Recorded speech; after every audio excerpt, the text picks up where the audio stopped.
So you just live by yourselves? Basically, Lily had a school, I had my job, so we were exactly languishing. With her schooling, her study, and having to do chores while I worked, though, I can't help feeling like I failed her in the end. I tried to be there for her, and I screwed it up. Expecting a 19-year-old to be a mother for a blind child is ridiculous.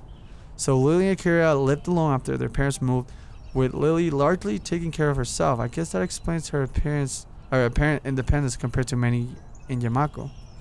I may have lived alone much of the time since my parents both worked, but that's just something else entirely.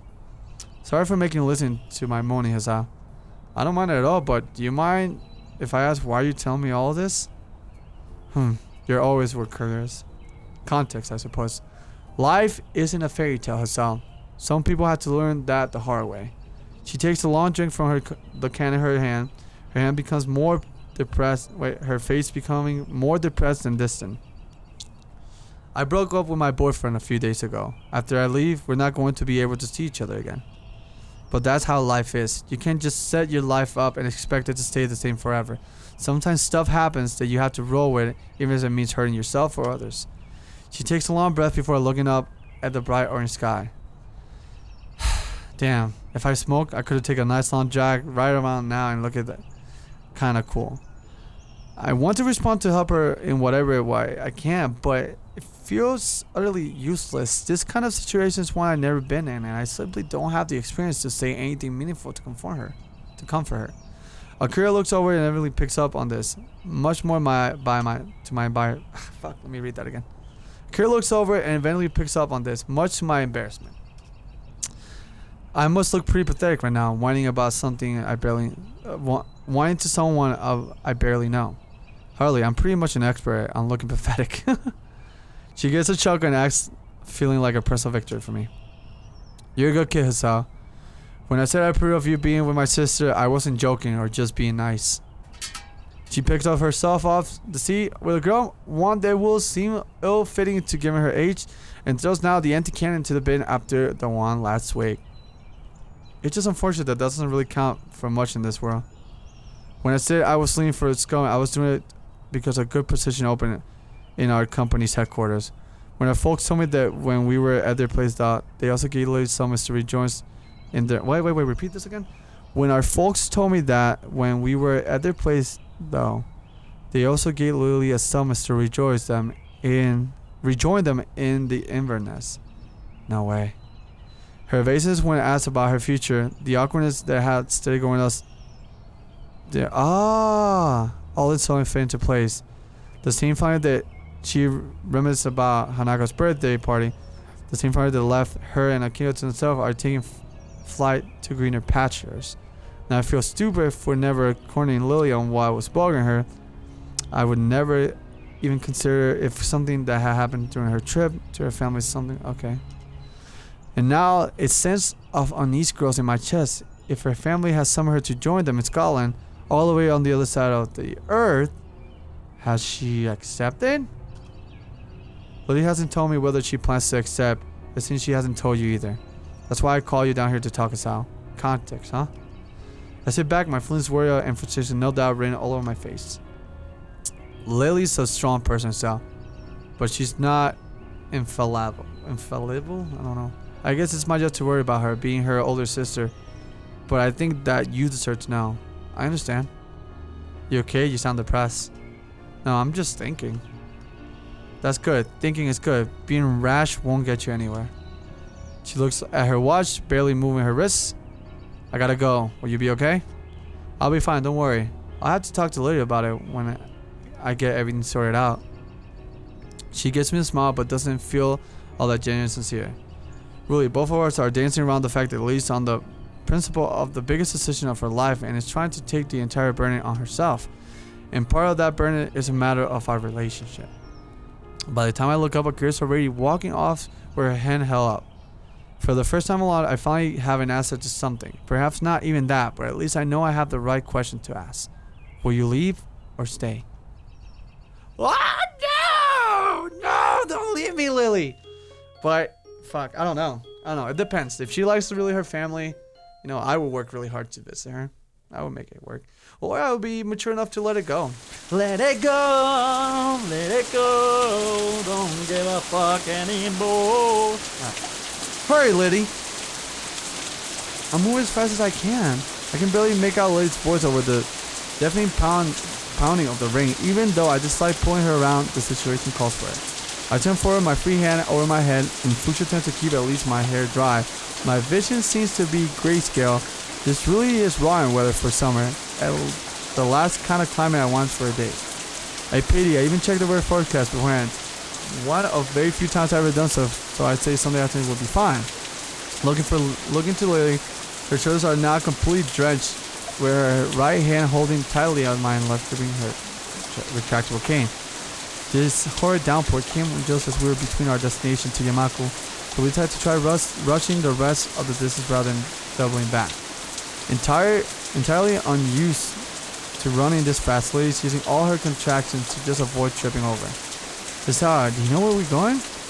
Even when she's reduced to shouting to try to be heard to the combined noises, wind and the rain, the rest of my voice completely drowned out the heavy burst of rain. Wow. The what? The Shanghai. How far is it? Shouldn't be far now.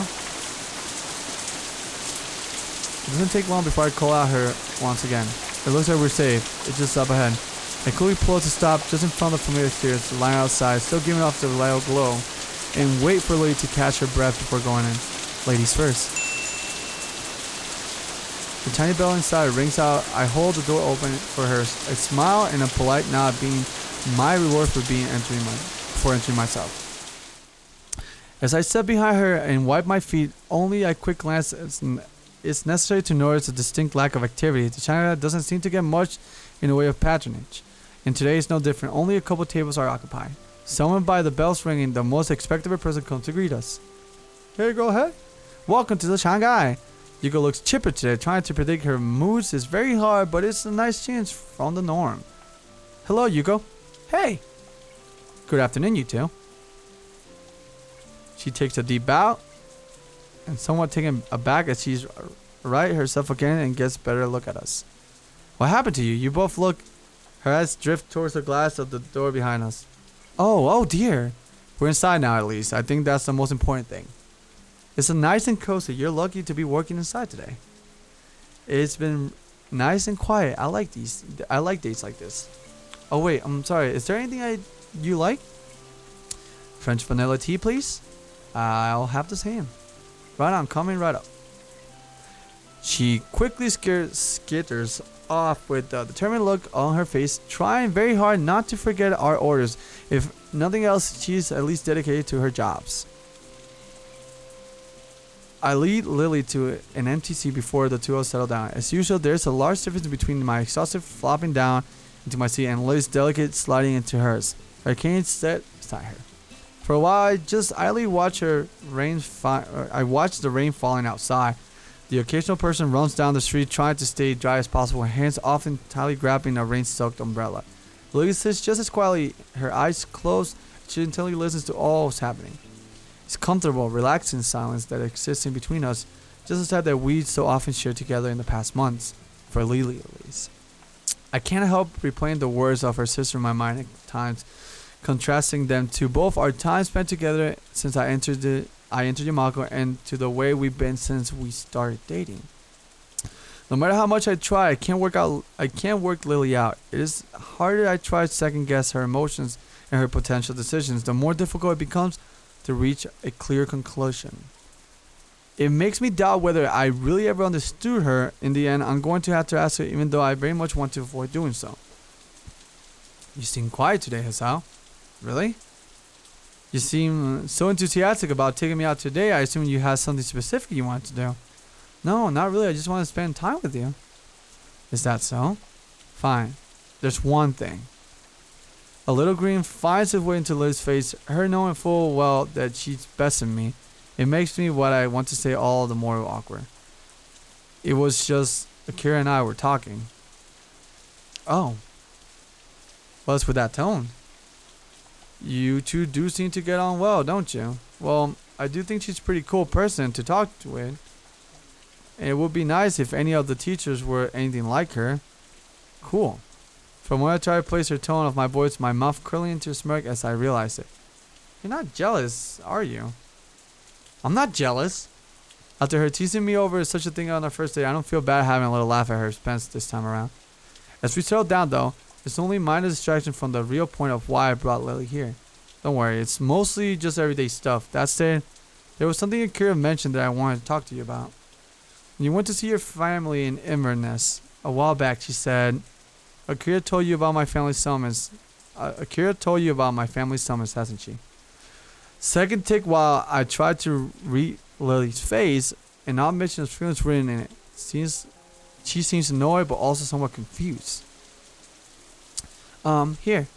Yuko tenderly slides our drinks onto our table, her presence oddly small. As she walks back to the counter after a quick, polite nod, I realize that her air presence between me and Lily is thick and our expressions are both somewhat pensive. Even though she says I would lead my own life, she still interferes at the worst times. I don't think that you should blame Akira here. She's looking out for you, and it's not like I can't understand her concerns coming over this. Lily's irritation gives way to an awkward and largely unsuccessful attempt to mask her feelings. She really doesn't know how to deal well when it comes to her on personal topics. I know, but I just want some more time. I knew you'd figure it out eventually, but you were intentionally hiding this from me? How long you were planning to do so? As I said, I simply wanted more time to think it through. I wanted to be sure of my decision before telling you. What did you decide to do in the end? I know what I want to hear. I know what I want her to say, but I'm awfully... Wait. But an awful feeling refused to leave my gut. My family does dearly want me to return to them, and a career will be doing as well. I could still teach a career whether it be here or there. So you're going. How long have you known? I already know you were asked on your first went to Scotland about a month ago. Sometime.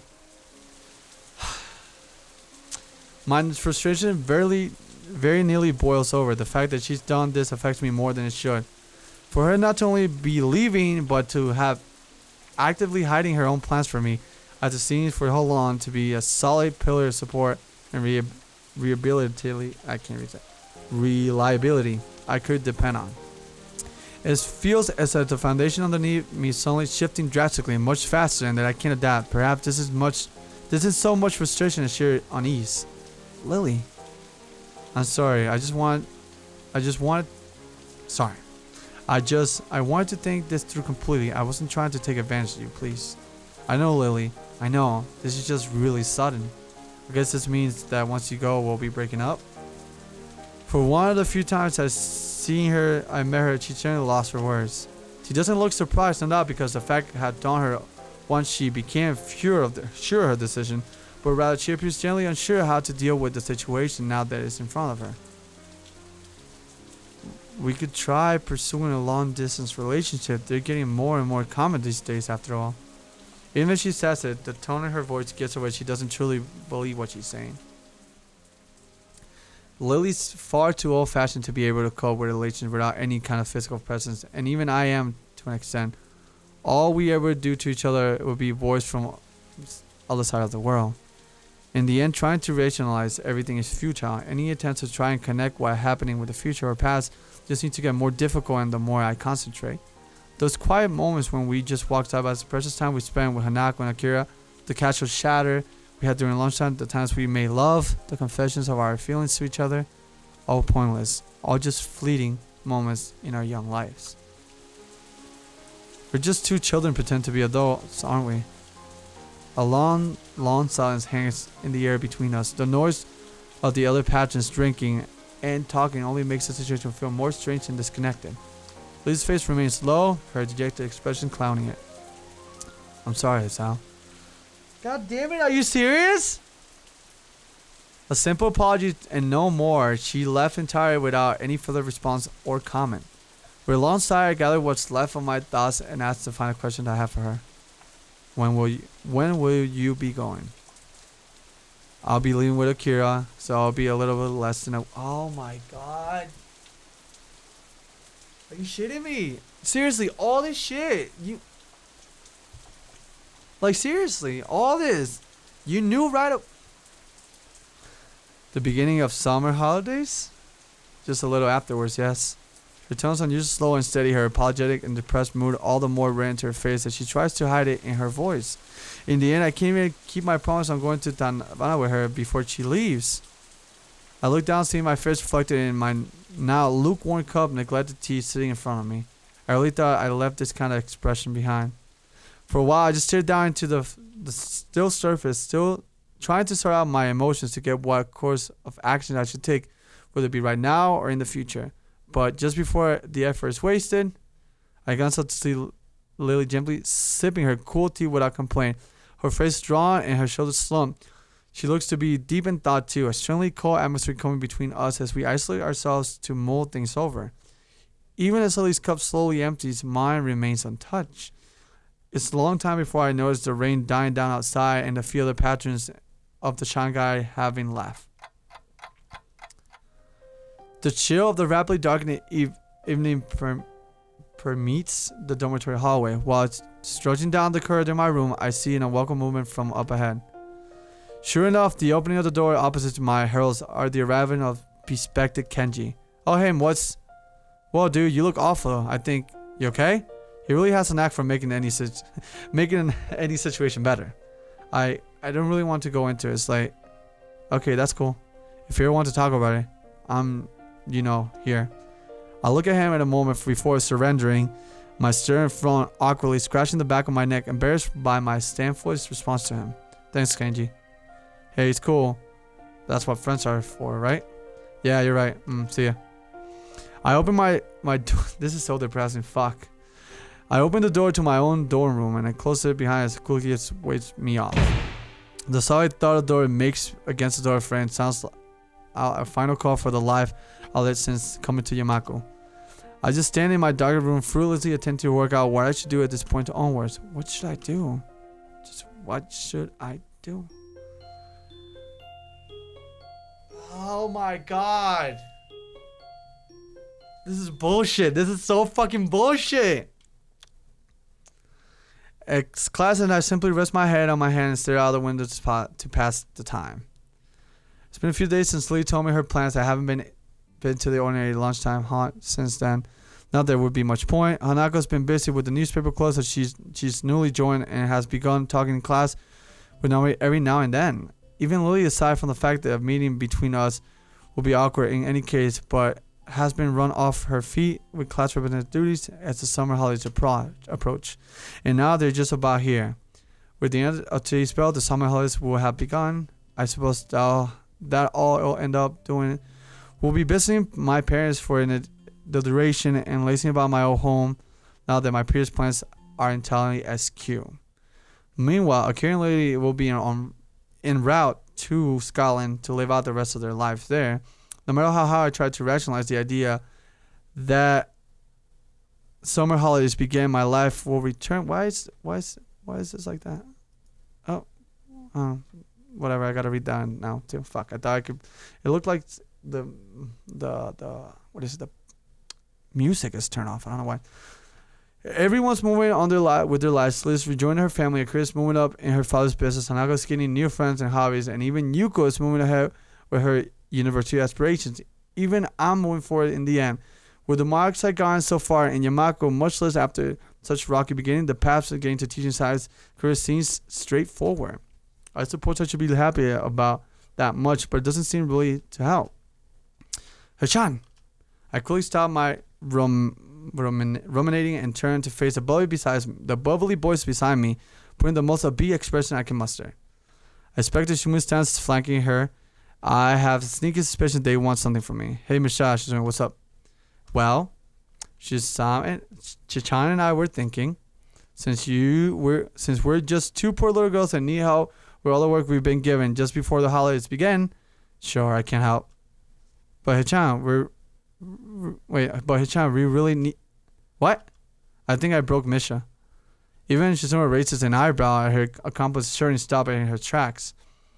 So you'll help us, Hichan? I said I would, didn't I? I heard it's like hardly I have anything better to do. Maybe helping them with their work will help take my mind off the situation.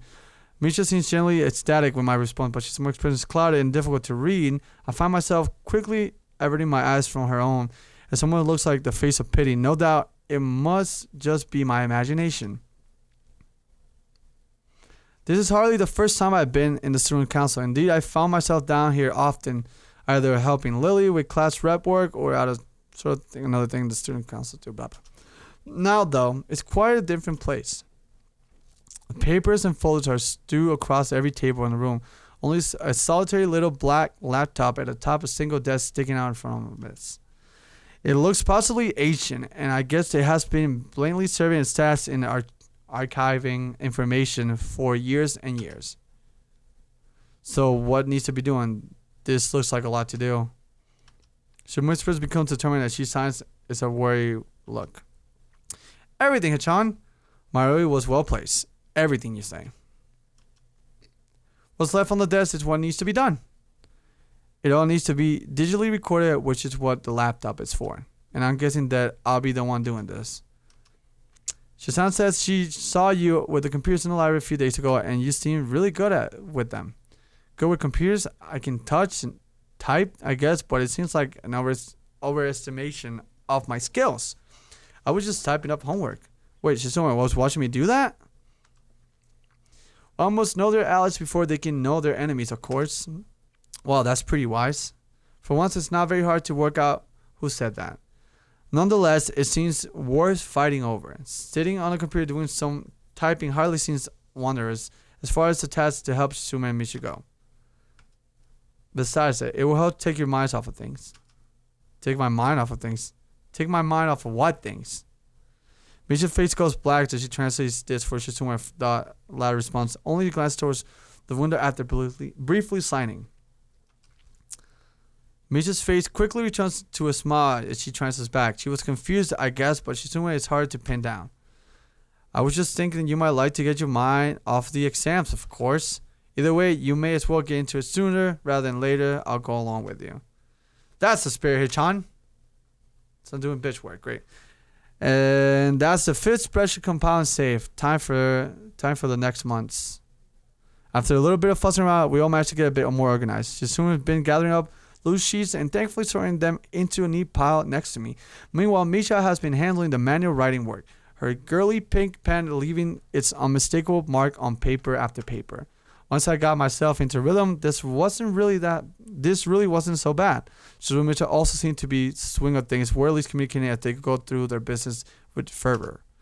I periodically glanced at the sheet beside the laptop. Apparently, a list of student names and matching addresses. I dutifully enter the data written on it. I don't pay a lot of attention to what I'm typing until I reach about midway down the page. Hakamachi class. Her family home is in Saitama. My eyelid closure ended abruptly. The 3 light taps can be heard rapping on the door. Mitchell quickly skips over it, then checks who it is. Tapping Shizuma's shoulder tapping Shizuma's shoulder on the way past to let her companion know what's happening. Oh, you're here. Who is it? With a slight pause to enter Shizuma's files along the others, I look at to check who's at the door. Oh, God. Lily. After giving a cursory nod to Misha's greeting, she perks up her head in her trademark manner. Is that Hazal? She's pretty darn good at working out my voice from the smallest phrases nowadays. Yeah, it's me. Hey. The atmosphere feels slightly awkward as she bows, neither of us knowing quite how intimate we should be around each other, given she's leaving in a matter of hours. This is a fact, thankfully, neither oblivious Misha nor the hardworking Shuma pick on. So you got work to do as well? Unfortunately, I arrived as soon as I could, but my class held me with a surprise farewell party, and I had to get changed. I glanced down at the laptop clock. It's pretty much the end of lunchtime, so I'm getting Lee managed to wrangle up the last period off as well. I take it somebody is here as well. Of course. And I've been here doing all lunchtime as well. The last comment was really not needed. Shizuma's baiting Lily into another argument. I can feel it. I'm sorry, I can't be hardworking as you, Shizuma. I'll endeavor to hire more lackeys to do my work in the future, I assure you. And Lily just took the bait, escalating things further. But aren't you the one always outsourcing work to your classmates? The difference is that they choose to help, unlike your tyrannical grip on your own class. Whew. Tyranny works. Even if we did things differently, we still got the same results, right? This is a school, not a police state. You will have to remind me when you were appointed class monarch, I'm afraid. You have to seize power. It's not as good if you hand it to you. But I guess you wouldn't understand that, right? You also had to remind me when monarchs were elected in their position. What? Lilly possibly bristles at this. Shizume's two-hit combo forces her onto the fence. Yet all your vaunted power, you cannot get one person to help you without forcing him. But Hisao volunteer. He's such a hard worker. He's doing this instead of meaningless self-civilization, right? Is that so, Hisao? Oh, this is bad. I really ended up between a rock and a hard place. As much as it pays me to do this, the truth had to at least chance stopping this argument here and now. It's okay, Lilly. They didn't harass me to come or anything. Lilly gives me a disappointing grimness, silently radiating her strong feelings of displeasure in my general direction. She can be quite scared when she wants to be, though. Thankfully, that isn't often. Hichan, you make that sound like it's regular occurrence. It isn't? In the end, it doesn't matter so long everything's getting done at a good pace. Let's just get this work over with so we can go home. She snorts derisively and gets back of marking off the sheets in front of her, while Lilly sighs and finds her way along the room with her hand following the filling canvas line along the wall. This will mark the only time I managed to successfully defuse one of these situations, but the grudging ceasefire built around mutual fear and respect make this feel more like a Cold War than any real peace. I can't take all the credit though. Lilly's leaving has surely affected Shizume to some extent to make her give up so easily. The moment before getting back to work, I noticed Lilly reaching up to grab something above the filing cabinet. I almost offered to help, but her height gives her ample ability to take it down safely. Once she sets up the strange shaped device on the desk beside me, I realize just what it is. Sort of as she takes the all green covering off and sits down. At first glance, it seems to be an old metallic blue typewriter, but it doesn't take me long to realize it's far from ordinary. It has a far fewer keys than expected, and those that have some lettering printed on them. Only shadows cast by tiny braille dots, and then give a hint to, I think, its purpose. Blind typewriter. Oh, is this? Well, you're not far off. It's normally called the Perkins Brailler, but it's basically a typewriter for the blind. Yes, it's pressed braille into pages rather than text, which is why it has fewer keys. Huh, that's really neat. It gets me a lighthearted grin at my curiosity over it. I have to admit that it appeals my sense of novelty. Without further ado, we each get back to our loud tasks. The loud clunking of the machines in Lilly's brailler and the tapping of Lapsa's old weary keyboard quickly fill the room. It's a nice atmosphere, really. Everyone knows what they have to do, and Lilly and I get to sit beside each other and exchange odd words as we work away. Nostalgic, that's what it feels like. It's pleasant, but slightly stained with the knowledge of our time together is nearing to its end. Excuse me, Misha. To properly address Misha's bounce over the filling cabinet she's peering into, in spite of Lilly's lack of sight, from where I think it's strange, but then I realize it's exactly what I do. What's up? Could you ask Shizume where the attendance records for the 3-2 are? I think they've been moved. Okie dokie. And with that, she flitters off to Shizume, who's working at a table behind us. Lilly's familiarity with the council room and the efficiency with she works reminds me that Misha and Shizume used to all work together in the student council. Maybe this is fitting end for her stay in Yamoku, working away just like she used to, surrounded by those she loves at least liked. I looked up and getting off guard by Shizume sorting through the drawer rather than Misha. Sure enough, she plucks out of a manila folder entirely blank, save for the just entirely visible bumps in front of him, and holds it in front of Lilly. Lilly's hand flits over and checks what it is, her fingers filling out the dots braille and confirming that it's what she asked for. Thank you, Misha. No reply. No reply that is save for an odd grin, no smile on Shizume's face. A couple seconds pass before Lilly clicks that it isn't Misha behind her, but Shizume. Her momentary look of surprise is replaced by a slightly bashful smile. Aww, friendship. For a few moments, the room is all but still and silent. Eventually, though, Shizuma strides back to her workstation and Lilly begins typing once again. This only lasted a handful of seconds in all, but it feels like years of communication were made up for in that one silent exchange. There, finished. I lean my head back and roll my eyes and try to work away the weariness. Staring at the small and rather poor screen taking its toll. Excellent timing. The only thing left is to file these away and I'll have my workload finished as well. Good, I can pack up the braille and put it away while you do that. Thank you, Hisao. Misa, are you engineering far from being done? I look around for the two and as I replace the cover of the braille only to see me waiting. Hey, thank you so much for watching. If you guys really enjoyed the video, make sure you leave a like. It shows your support. And if you guys want to watch more videos like this, Then subscribe so you never miss a video. woo!